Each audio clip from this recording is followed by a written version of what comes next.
Apa kabar pemirsa? Berjumpa lagi dalam Warta Parlemen. Informasi aktual seputar parlemen bersama saya, Dadi Ramadan.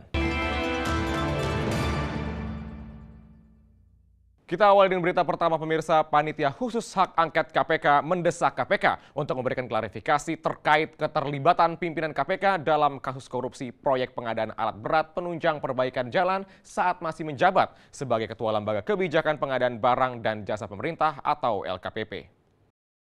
Dalam konferensi pers Panitia Khusus Hak Angket KPK DPR RI di Jakarta baru-baru ini, anggota Pansus Hak Angket KPK Arteria Dahlan menyampaikan, tim Pansus menemukan indikasi penyimpangan yang dilakukan oleh pimpinan KPK saat masih menjabat sebagai Ketua Lembaga Kebijakan Pengadaan Barang dan Jasa Pemerintah atau LKPP. Arteria menjelaskan, pimpinan KPK diduga terlibat dalam kasus korupsi dalam proyek pengadaan alat berat, penunjang perbaikan jalan, pada Dinas Bina Marga Provinsi Jakarta pada tahun 2015, di mana terindikasi terdapat kerugian negara yang besar dari proyek tersebut, yaitu sebesar 22,45 miliar.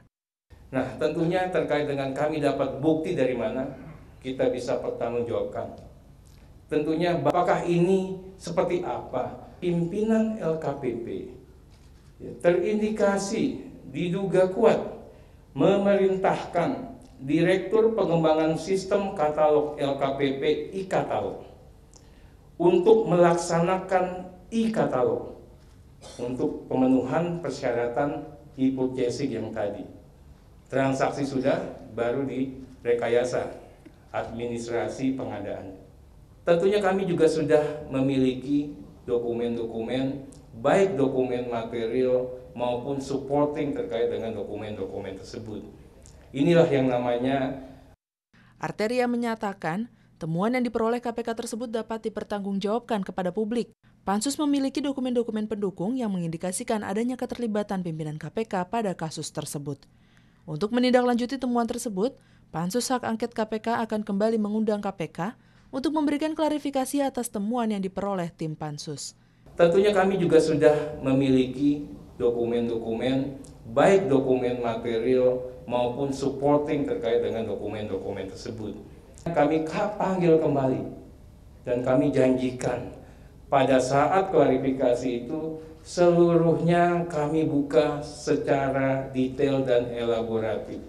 Kami dapat dari mana, bagaimana dokumen-dokumen itu hadir. Helmi Darmawan dan Dodi, TVR Parlemen melaporkan.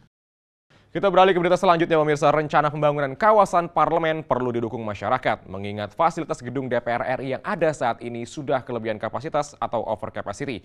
Terlebih, DPR RI akan menerima anggota dewan beserta seluruh asisten dan staf ahli pendukung yang lebih banyak usai pemilu 2019 mendatang.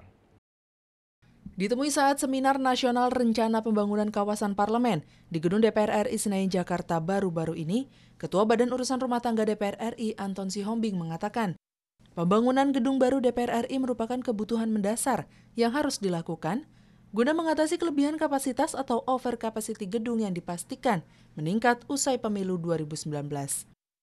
Anton menjelaskan, pembangunan gedung baru tersebut sudah sesuai dengan Peraturan Presiden RI Nomor 73 Tahun 2011 tentang Pembangunan Gedung Negara yang memuat persyaratan administratif dan teknis pembangunan. Terkait pro kontra yang terjadi di masyarakat, Anton menyebut hal itu akibat kurangnya pemahaman mengenai pelaksanaan kewajiban pemerintah dalam menyiapkan sarana parlemen. Untuk itu, Anton berharap tidak ada kendala dalam proses pembangunan gedung ke depannya, baik dalam analisis biaya maupun pentahapan, sehingga menghasilkan gedung yang dapat meningkatkan kinerja Dewan secara optimal. Saya minta Kesekjenan dengan melalui humasnya memberikan keterangan-keterangan yang konkret kepada media. Tapi media kan berita yang lucu, yang unik itu berita yang baik bagi mereka. Jadi inilah kendalanya begitu. Jadi kan nanti ada pembangunan museum juga perpustakaan, Pak, akan dibuka wisata politik juga. Kepala Badan Keahlian DPR RI Johnson Rajaguguk menambahkan, pembangunan kawasan parlemen ini tidak hanya berfokus pada penambahan gedung baru, tetapi juga pembangunan alun-alun demokrasi yang merupakan sebuah bentuk pelayanan dewan terhadap masyarakat. Menurut Johnson, dengan adanya alun-alun demokrasi ini, maka aspirasi masyarakat dapat tersalurkan melalui wadah dan jalur penyampaian yang tertib. DPR itu ingin menyediakan fasilitas untuk para pendemo yang melakukan kritik, yang melakukan protes. Sehingga nanti demo itu tidak seperti sekarang ini di jalan.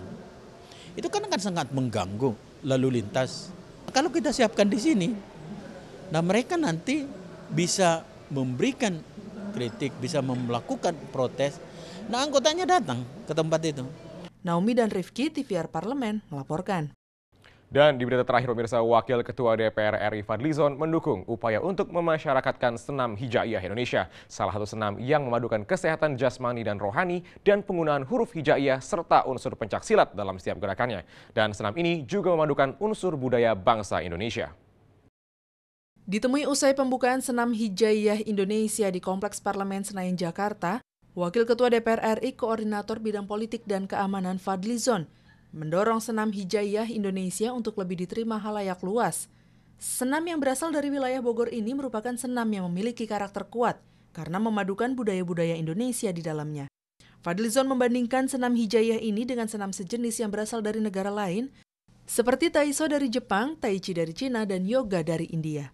Fadlizon menilai senam ini sangat bagus karena tidak hanya untuk menjaga kesehatan dan penyembuhan penyakit, namun juga memiliki nilai yang mampu memperkuat karakter bangsa dan manusia Indonesia. Senam hijaiyah Indonesia yang berasal dari gerakan-gerakan atau jurus-jurus pencaksilat yang khas Cimande dan juga beberapa aliran pencaksilat di Indonesia.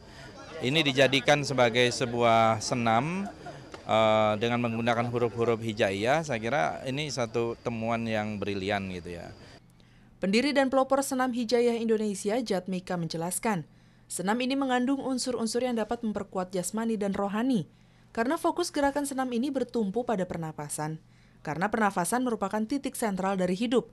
Jatmika mengungkapkan senam ini sudah diperkenalkan di beberapa negara di luar negeri. Penca itu 5, menggembleng fisik, menggembleng fikir supaya cerdas, menggembleng perasaan supaya perasaannya lebih enak, lega, lebih jembar, menggembleng kalbu, petunjuk arah hidup, dan menggembleng ruhani, penentu hidup. Jadi fisik yang menjalani hidup, akal yang memikirkan hidup, rasa yang merasakan hidup, kalbu petunjuk hidup, ruh penentu hidup. 5-5-nya itu dalam ilmu penca harus dikemas menjadi satu kesatuan. Ardi dan Samsul, TVR Parlemen, melaporkan.